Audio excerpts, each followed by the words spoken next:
요즘 중고거래 많이들 하잖아요. 이게 진짜 근데 사람 무서워서 이제 하겠습니까? 김기혁 아나운서. 네, 부산 진구의 한 아파트에 30대 여성이 혼자 살고 있었습니다.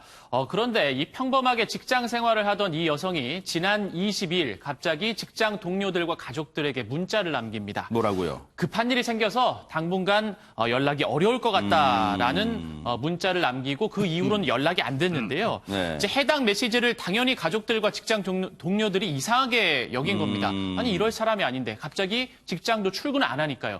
그래서 가족들과 직장 동료들이 경찰에 신고를 합니다. 경찰에 신고를 하고 또 해당 경비실에 연락을 해서 확인 좀 해달라 하는데 경비실에서도 연락이 닿지 않았고 네. 그러자 이제 경찰이 출동을 해서 확인을 합니다. 네. 근데 이 집에 들어가 보니까요. 네. 이 30대 여성이 화장실에서 극단적인 선택을 한 것으로 추정되는 상황으로 세상에. 바닥에 쓰러져서 사망한 상태로 발견이 됐습니다. 아이고.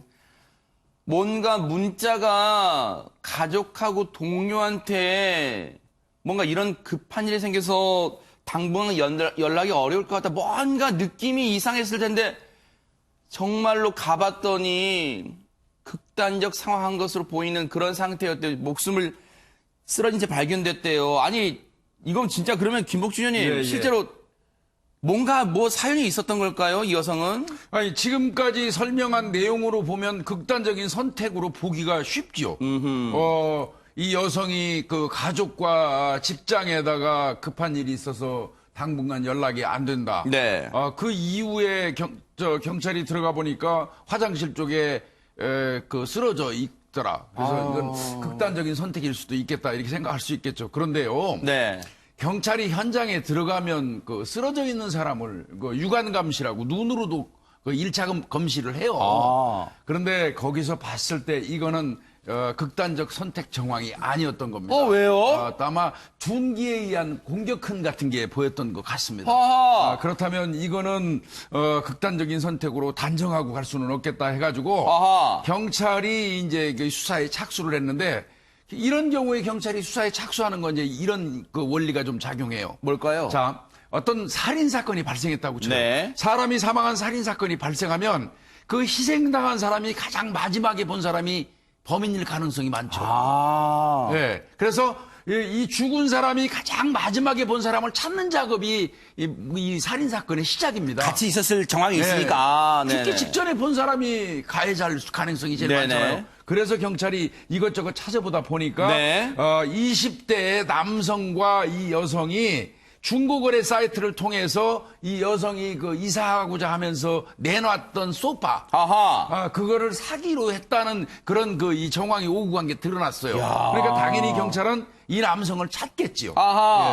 그러면 이 남성, 뭔가 이 여성은 이사를 가려고 했었던 것 같아요. 그래서 자신의 소파를 중고 거래 사이트에 올렸다는 거예요. 그러면 누군가가 양지민 변호사님 집에 왔던 걸까요, 그러면? 그렇습니다. 그러니까 중고 사이트에서, 거래 사이트에서 사실은 두 사람 사이 일면식도 없던 사이였어요. 근데 이 남성이, 내가 직접 이 물건을 보고 살지 말지 결정하고 싶다라고 하니까 여성 입장에서는 사실 이 큰 소파를 밖에 들고 나가서 보여줄 수도 없는 것이고, 그리고 중고 거래 사이트 같은 경우에 상세 사진이라 그래서 사진을 자세히 찍어서 올리기도 하지만 이게 큰 물건 같은 경우에 직접 가지러 오고, 직접 보러 오고, 이게 사실은 조금 일반적이기도 합니다. 그렇기 때문에 이 여성도 사실은 별 큰 의심 없이 이 남성이 이제 보러 오겠다라고 하니까 허락을 한 것 같고요. 그래서 사실은 이 집에서 이 여성과 피해자와 그리고 가해자인 남성 이 단둘이 만날 수밖에 없었던 상황이 된 거죠. 그런 이유로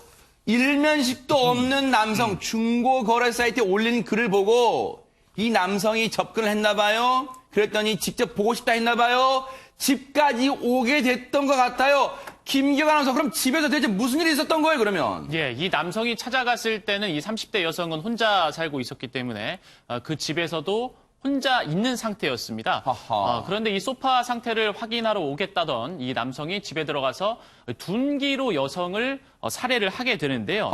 이 남성은 이 살인 사실을 은폐하기 위해서 아까 네. 처음에 말씀드렸듯이 화장실 바닥에 이렇게 앉혀놓은 다음에 네. 이제 줄 같은 걸로 또 이제 자살한 듯한 극단적인 선택을 한 듯한 그런 정황을 만들어 놓고 이 집에서 빠져나오게 됩니다. 그리고 나서 이 여성의 휴대폰을 가지고 가요. 그리고 그 다음 날 직장 동료들과 가족들에게 당분간 연락이 어려울 것 같다라고 본인이 연락을 남긴 거죠. 이제야 퍼즐이 맞춰지네요, 김복준 의원님. 맞습니다. 검거를 하기가 그러면 쉽지 또 않았을 것 같은데요. 어떻습니까? 그나마 이 사건은 경찰이 그 수사하기가 용이했겠죠.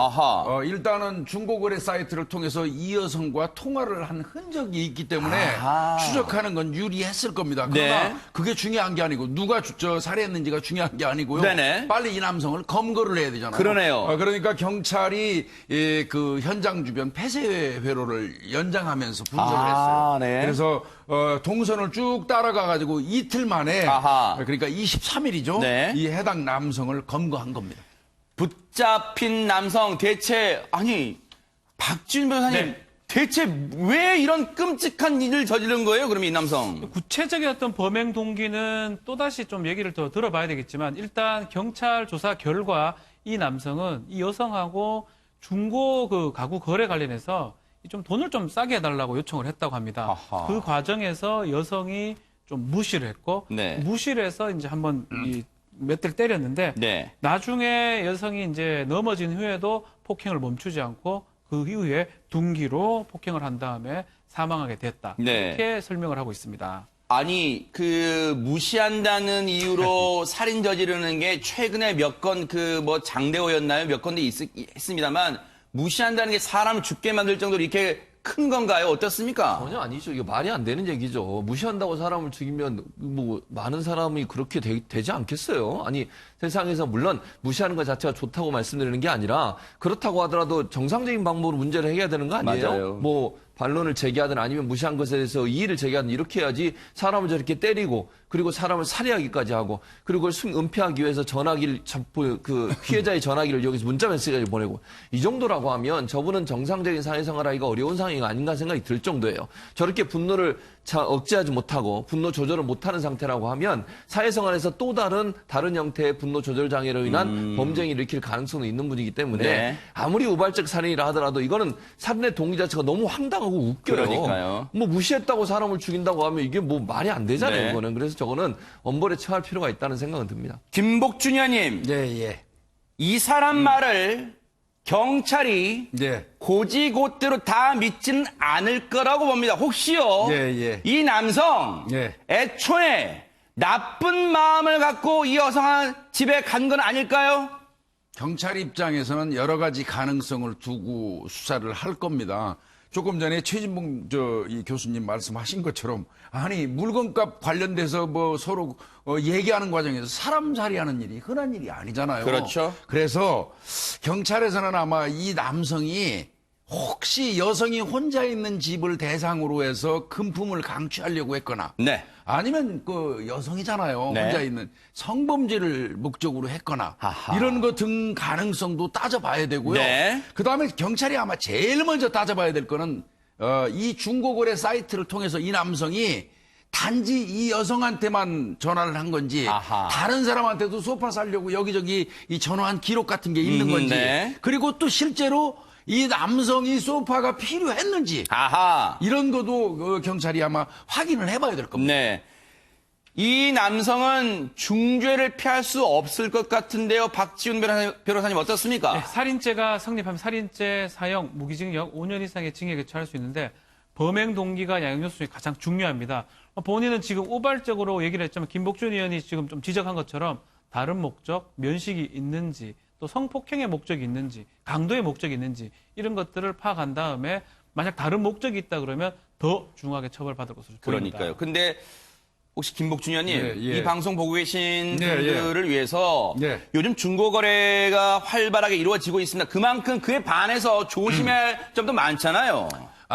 특히 여성 혼자 계시는 상태에서 중고거래 사이트를 이용해서 전화 오는 사람이 있어도요.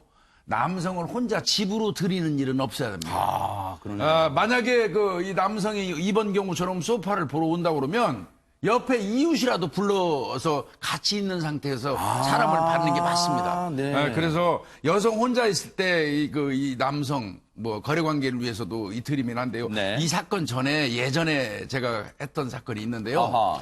가정주부 같은 분들이 전세 월세를 이제 자기 집을 내놓으면서 그렇죠. 네네. 이게 이 부동산을 이용하면 복비라는 게 중개료라는 네네. 게 들어가요. 그렇죠, 네. 그러니까 그걸 아낄 요량으로 길거리에 있는 전봇대나 이런 데다가 써서 붙여요. 맞아요. 우리 집 월세 얼마예요? 이걸 네. 써서 붙이면 범죄자들이 그걸 보고 전화를 해가지고 집 좀 보러, 그건 집은 반드시 봐야 되잖아요. 아하. 집 좀 보러 갈게요 하고 들어가가지고 금품강취하고 성범죄하고 살인사건도 있었거든요. 아하.